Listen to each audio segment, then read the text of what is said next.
ദൈവ തിരുനാമത്തിന് മഹത്വമുണ്ടാകട്ടെ. കുടുംബത്തിലെയും തലമുറയിലെയും വീണുപോയവരെയും അപമാനം വരുത്തിവെച്ചവരെയുമൊക്കെ പറ്റി പറയാൻ കേൾക്കാൻ ആരും ഇഷ്ടപ്പെടാറില്ല. അതൊക്കെ എപ്പോഴും മറച്ചു വയ്ക്കാനാണ് എല്ലാവരും ശ്രമിക്കാറുള്ളത്.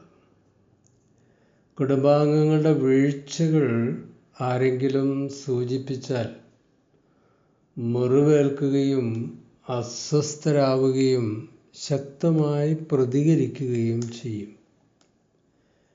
എന്നാൽ തലമുറകളിലെ ശ്രേഷ്ഠരുടെയും പ്രശസ്തരുടെയുമൊക്കെ മഹിമകൾ വളരെ അതിശയോക്തിപരമായി പറഞ്ഞ് അഭിമാനം കൊള്ളുകയും ചെയ്യും.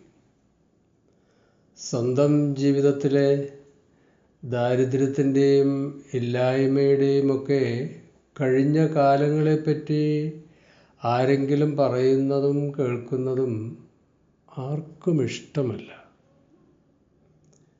ക്രിസ്തുവിൻ്റെ വംശാവലിയെപ്പറ്റി എഴുതിയപ്പോൾ വാസ്തവങ്ങൾ മറച്ചുവെച്ച് ഗ്ലോറിഫൈ ചെയ്യാൻ ബൈബിൾ രചയിതാക്കൾ തയ്യാറായില്ല. അതാണ് വാസ്തവത്തിൽ ബൈബിളിൻ്റെ സത്യസന്ധതയും ട്രാൻസ്പെറൻസിയുമൊക്കെ. ക്രിസ്തുവുമായി വളരെ വൈരുദ്ധ്യ പ്രവണതകളുള്ള പൂർവികരുടെ വംശാവലിയാണ് മത്തായി സത്യസന്ധമായി എഴുതി ചേർത്തിരിക്കുന്നത്. ഇന്നാണെങ്കിലോ വീഴ്ചകൾ തമസ്കരിച്ച് നേട്ടങ്ങൾ പർവ്വതീകരിച്ച് സെലിബ്രിറ്റികളെ അമാനുഷ്യരാക്കി തീർക്കുമായിരുന്നു. ഭാര്യ സഹോദരിയാണെന്ന് കള്ളം പറഞ്ഞ അബ്രഹാമും മകൻ ഇസ്ഹാക്കും വംശാവലിയിലെ ആദ്യ കണ്ണികളാണ്. നുണ പറഞ്ഞ് ചേട്ടനെ ചതിച്ചും അമ്മായിയപ്പനെ കബളിപ്പിച്ചും മത്സര പ്രയാണം നടത്തിയ യാക്കോബും സ്വന്തം സഹോദരനെ അടിമയായി വിൽക്കുകയും മരുമകളോടൊപ്പം ശയിക്കുകയും ചെയ്ത യാക്കോബിൻ്റെ മകൻ യൂദയും രാഹാബ് എന്ന വേശ്യയും യഹൂദന്മാർ വെറുക്കുന്ന പുറജാതിക്കാരിൽ നിന്ന് വന്ന രൂത്തും വ്യഭിചാരവും കൊലപാതകവും ചെയ്ത ദാവീദും ഭാര്യമാരുടെ നിർബന്ധത്തിന് വഴങ്ങി അന്യ ദേവാരാധന നടത്തിയ ജ്ഞാനികളിൽ ജ്ഞാനിയായ ശലോമോനും ഇസ്രായേൽ രാജ്യത്തെ രണ്ടായി വിഭജിച്ച രഹോബയാമും സ്വന്തം മകനെ വിഗ്രഹങ്ങൾക്ക് ബലി കഴിച്ച മനശ്ശെ രാജാവും ദുഷ്ടരും വിഗ്രഹാരാധകരുമായ മറ്റനേകം രാജാക്കന്മാരും ഭരണാധികാരികളുമൊക്കെ ഉൾപ്പെടുന്ന വീണവരുടെയും വിശുദ്ധി നഷ്ടപ്പെട്ടവരുടെയും വലിയൊരു വംശാവലി ക്യാൻവാസാണ് സുവിശേഷകൻ മത്തായി വരച്ചു കാണിക്കുന്നത്. കളങ്കിതമായ വംശാവലിയുടെ അവസാന കണ്ണിയായിട്ടാണ് പാപമേശാത്ത തൻ്റെ പുത്രനെ ദൈവം ലോകത്തിലേക്ക് അയച്ചത്. പാപത്തിൻ്റെ വഴിയെ നടന്നവരുടെ വംശാവലിയിൽ ദൈവപുത്രൻ മനുഷ്യാവതാരം എടുക്കാനുള്ള കാരണമെന്താണ്? പാപദുരന്തങ്ങളിൽ വീണുപോയവരെ രക്ഷിക്കാനാണ് ദൈവം ലോകത്തിലേക്ക് വന്നത്. നീതിമാന്മാരെയല്ല, പാപികളെ തേടിയാണ് രക്ഷകനും വീണ്ടെടുപ്പുകാരനുമായ ക്രിസ്തു വന്നത്. പാപരോഗികളെ സൗഖ്യമാക്കാനാണ് സ്വർഗീയ വൈദ്യൻ ഭൂമിയിലെത്തിയത്. അതുകൊണ്ട് പാപികളും പതിതരുമായവരുടെ വംശാവലിയിലെ കണ്ണിയായി രക്ഷകൻ ഭൂജാതനായി. ദൈവത്തിന് സ്തോത്രം. മഹത്വവും ലജ്ജയും കലർന്ന മനുഷ്യചരിത്രത്തിൻ്റെ ഒരു പരിച്ഛേദമാണ് ക്രിസ്തുവിൻ്റെ വംശാവലി. പാപക്കെണിയിൽ വീണുപോയ വംശാവലിയുടെ വ്യക്തികൾ മാത്രമല്ല, ക്രിസ്തുവിൻ്റെ വംശാവലിയുടെ അനുബന്ധ കണ്ണികളായ നമ്മുടെ പൂർവികരിലും, നമ്മളിലും ഈ വീഴ്ചയും വിജയവുമൊക്കെ ഇന്നും ആവർത്തിച്ചു കൊണ്ടിരിക്കുകയാണ്. ക്രിസ്തുവിൻ്റെ വംശാവലി നൽകുന്ന സുവാർത്ത ദൂതുകൾ പലതാണ്. ദൈവജനം പാപത്തിൽ വീണ് ദൈവത്തിൽ നിന്ന് അകന്നു പോയിട്ടും ദൈവം തൻ്റെ വാഗ്ദാനങ്ങളിൽ നിന്ന് പിന്മാറിയില്ല. വീണവർക്കിടയിലൂടെ ദീർഘക്ഷമയോടെ നടന്ന് സാത്താൻ വീഴിച്ചവരെയും അടിമപ്പെടുത്തിയവരെയുമൊക്കെ നമ്മുടെ കർത്താവ് സ്വതന്ത്രരാക്കി വീണ്ടെടുത്ത് യഥാസ്ഥാനപ്പെടുത്തി.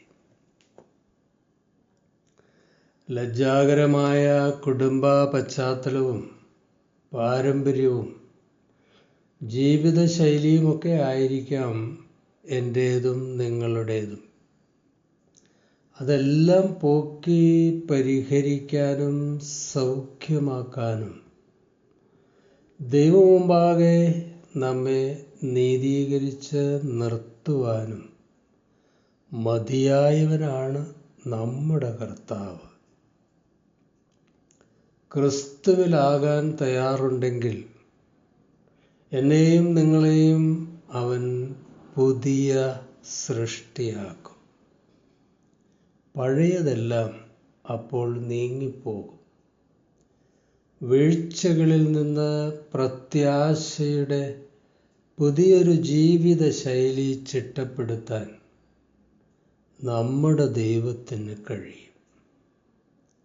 നസറേത്തിൽ നിന്ന് നന്മയുണ്ടാക്കാൻ സാധ്യതകളുടെ തമ്പുരാനായ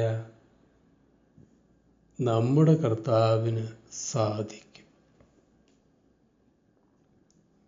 മക്കളുടെയും മാതാപിതാക്കളുടെയും ജീവിത പങ്കാളിയുടെയും സഭയുടെയുമൊക്കെ കഴിഞ്ഞകാല വീഴ്ചകളും വഴിത്തെറ്റും മൂലം പ്രത്യാശ നഷ്ടപ്പെട്ട് ഇനി ഒരിക്കലും ഒന്നും ശരിയാവില്ല എന്ന് ചിന്തിക്കുന്നവർക്ക് വലിയ പ്രത്യാശയാണ് ക്രിസ്തുവിൻ്റെ വംശാവലി തരുന്നത്.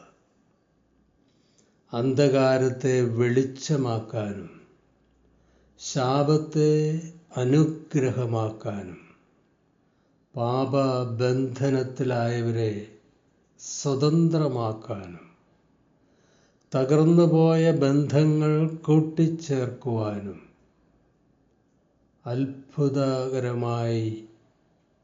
അത്ഭുതങ്ങൾ പ്രവർത്തിക്കാൻ കഴിയുന്നവനുമാണ് വിമോചകനായ യേശു ക്രിസ്തു. വിശ്വസ്തനും വീണ്ടെടുപ്പുകാരനുമായ രക്ഷകനെ നമ്മുടെ ജീവിതത്തിലേക്ക് അയച്ചത് തകർന്നതെല്ലാം പുതുക്കിപ്പണിത് പുതിയ സൃഷ്ടിയാക്കാനും പഴയത് മാറ്റിക്കളയാനുമാണ്. വീണുപോയവരെ വീണ്ടെടുക്കാനും യഥാസ്ഥാനപ്പെടുത്താനും അനുഗ്രഹ വിഷയമാക്കാനും നമ്മുടെ കർത്താവിന് കഴിയും. നമ്മുടെ പ്രിയപ്പെട്ടവരുടെയും തലമുറകളുടെയും വീഴ്ചകളെപ്പറ്റി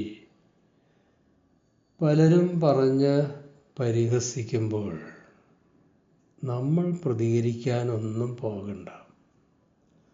വാക്കുകൾ കൊണ്ട് നമ്മെ മുറിവേൽപ്പിക്കുന്നവരോട് പ്രതികാരത്തിൻ്റെ ശബ്ദത്തിൽ പ്രതികരിക്കാനും പോകണ്ട. ഇയ്യോബിൻ്റെ പ്രത്യാശവചനം അത്തരം സന്ദർഭങ്ങളിൽ മനസ്സിലുരുവിട്ട് സധൈര്യം മുന്നോട്ട് പോയാൽ മതി. എന്നെ വീണ്ടെടുക്കുന്നവൻ, എൻ്റെ വീണ്ടെടുപ്പുകാരൻ ജീവിച്ചിരിക്കുന്നു.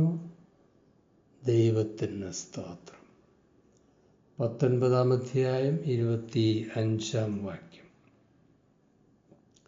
കൊലോസ്യ ലേഖനം 1 അധ്യായം 13 14 വാക്യങ്ങൾ നമ്മെ ഇരുട്ടിൻ്റെ അന്ധകാരത്തിൽ നിന്നും അധികാരത്തിൽ നിന്നും വിടുവിച്ച് തൻ്റെ സ്നേഹസ്വരൂപനായ പുത്രൻ്റെ രാജ്യത്തിലാക്കി വയ്ക്കുകയും ചെയ്ത പിതാവിന് സന്തോഷത്തോടെ സ്തോത്രം ചെയ്യുന്നവരാകണം.